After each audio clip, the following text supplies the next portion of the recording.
আছে 84% চাইল্ড ম্যাৰেজ ভাৰতবৰ্ষত নন মুসলিমত হৈ আছে।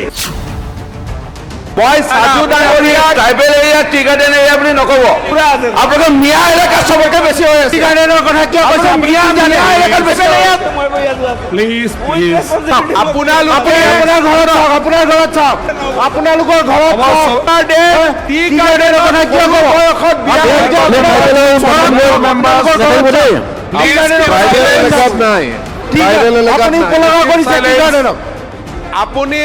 আপুনি এটা ভুল কথা নক'ব, এইবিলাকে বাহিৰত সংঘাত কৰে। আপোনালোকক মই এটা হাতযোৰ কৰি কৈছোঁ যে আমাৰ মানুহখিনিক এনেকৈ কৈ নিদিবচোন। যদি মুছলিম ছোৱালীৰ ক্ষেত্ৰতো আপোনালোকে আমাৰ লগত থিয় নহয়, আপোনাৰ নিজৰ ছোৱালীজনীৰ ক্ষেত্ৰতো দুজনী ছোৱালী থকাৰ পিছতো যদি ছোৱালীৰ ন্যায়ৰ কাৰণে আপুনি থিয় নহয়, আপোনাৰ ছোৱালীতকৈ কাজি আপোনাৰ কাৰণে বেছি মৰমৰ হ'ব পাৰে নেকি? এইটো আচৰিত কথা। মোৰ ছোৱালী হ'লেতো মই ক'ম ছোৱালীৰ কাৰণে জান হাজিৰ। আপোনালোকে ক'ত কাজি আৰু নিজৰ ছোৱালীৰ অধিকাৰৰ লগত কম্পেয়াৰ কৰি আছে? মুখ্যমন্ত্ৰী মহোদয়, আমি সমানে সমানে মোৰ ছোৱালীৰ লগে লগে আপোনাৰ ছোৱালীৰ সমানে সমানে চিন্তা কৰোঁ। আমাৰতো প্ৰব্লেমেই নাই। আছে 84% চাইল্ড ম্যারেজ ভারতবর্ষত নন মুসলিমত হৈ আছে। এইটো আমি সেইখিনিও কনসার্ন বন্ধ হ'ব লাগে চাইল্ড ম্যারেজ। আমি এইটো বিচাৰো। আপোনালোকক মই এটা হাতযোৰ কৰি কৈছোঁ যে আমাৰ মানুহখিনিক এনেকৈ কৈ নিদিবচোন। যোৱাকালিও কৈ আছে যে পলিগেমি আপোনালোকৰ বেছি। এই হাউচত থকা এজন মানুহক সোধক কাৰোবাৰ সমষ্টিৰ হিন্দু মানুহৰ পলিগেমি আছে নেকি? আপোনালোকে কোনটো ডেটা কোনে উলিয়াইছে মই নাজানো, ভাৰতৰ হ'ব পাৰে, অসমৰ ট্ৰাইবেল এৰিয়াত টি গাৰ্ডেন কোনো নাই। এইটো নক'ব, এইটো নাই নাই। মই সাজু ডাঙৰীয়া tribal area tea garden area বুলি নক'ব, আপোনালোকৰ মিয়া এলেকা চবকে বেছি হৈ আছে। টি গাৰ্ডেনৰ কথা কিয় কৈছে? মিয়া এলেকাত বেছি হৈ আছে। প্লিজ আপোনালোকে আপোনাৰ ঘৰত চাওক, আপোনাৰ ঘৰত চাওক, আপোনালোকৰ ঘৰত টি গাৰ্ডেনৰ কথা কিয় ক'ব? বয়সত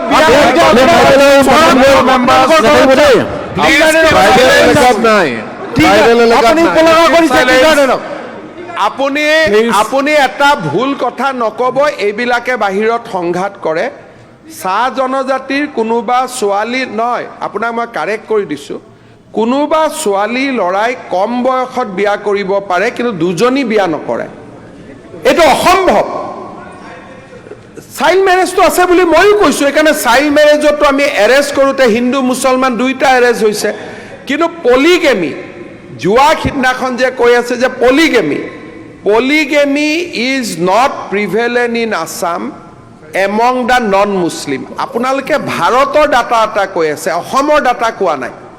ভাৰতৰ বিভিন্ন জিলাত আদিবাসী মানুহৰ মাজত কোনোবা জেগাত থাকিব পাৰে, কিন্তু অসমৰ বড়ো মিচিঙৰ মাজতো পলিগেমি দেখা নাযায়। ভুৱন পেগু ৰণোজ পেগুক সুধিব, নহ'লেতো পলিগেমি আইনৰ বিৰুদ্ধে তেওঁলোকে আহি অভিযোগ দিলেহেঁতেন।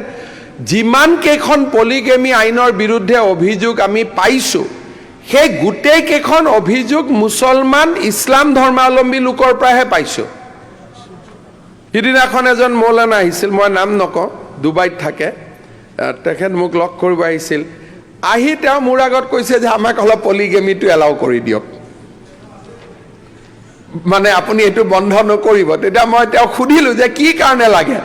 তেতিয়া তেওঁ মোক কয়, যিটো কৈছে আৰু ইয়াত ক'ব নোৱাৰি, যিটো কাৰণ তেওঁ কৈছে যে এজন ডাঙৰ মৌলানা এটা জমিয়তৰো নেতৃত্ব দিয়ে, গতিকে মই আৰু বেলেগ ক'ব নোখোজোঁ। শুনাৰ পিছত মোৰ মনটো আৰু ডাঠ হৈ গ'ল যে এইটো বন্ধ কৰিবই লাগিব, কাৰণ it is amounting to exploitation of female. আৰু ফিমেল মানে মোৰ ছোৱালী। আপোনালোকক মই এইটো কথা ক'ব খুজিছোঁ যে আমাৰ চাহ বাগিচা অঞ্চলত জনজাতি অঞ্চলতো চাইল্ড মেৰেজ আছে, নোহোৱা নহয়, কিন্তু পলিগেমি নাই, দুজন তিনিজন বিয়া কৰোৱাটো নাই। সেইকাৰণে ভুল তথ্য যাব নালাগে, যিটো আছে আছে সেইটোৰ কাৰণে আমি তাতো কথা পাতি আছোঁ। Child marriage is not against Muslim. আমি যে কৈ আছোঁ যে চাইল্ড মেৰেজ বন্ধৰ অভিযান, আপোনালোকে গাত পাতি ল'বই নালাগে। এৰেষ্ট কৰা লিষ্টত যদি চাই তাত দেখিব হিন্দুও আছে মুছলমানো আছে, কিন্তু ডাটাই আমাক কয় যে সাউথ সালমা আৰু ধুবুৰী ডিষ্ট্ৰিক্টত, মই ধৰ্মলৈকে যোৱা নাই, সাউথ সালমা আৰু ধুবুৰী ডিষ্ট্ৰিক্টত চাইল্ড মেৰেজ আটাইতকৈ বেছি। এতিয়া এইটো হ'ল ডেটা সেইকাৰণে মই আপোনালোকক অনুৰোধ কৰিম ট্ৰাইবেল ট্ৰি গাৰ্ডেন এইটো বস্তু কৈ পেলাই আৰু বাহিৰত এখন নল'ব তেতিয়া আপোনালোকৰ ওপৰত গৈ মই কালি কেছ দিব লাগিব পৰহি কালি মোৰ ওপৰত কেছ দিছে নহয় গৈ মই কেছ দিব লাগিব যে এওঁলোকে কৰি আছে কাৰণ ৰেকৰ্ডটোতো হাউচৰ ৰেকৰ্ডটোতো টেপ হৈ থাকে আপোনালোকেহে টি গাৰ্ডেন আৰু ট্ৰাইবেলক এতিয়া খং উঠাই লৈ আছে মইতো উঠোৱা নাই গতিকে এইবিলাক কাম নকৰিব কাজিখিনিৰ কাৰণে আপোনালোকে ইমান টেনশ্যন নল'ব এইখিনি মই হেণ্ডেল কৰি ল'ম কিবা থ্যাংক ইউ মহোদয়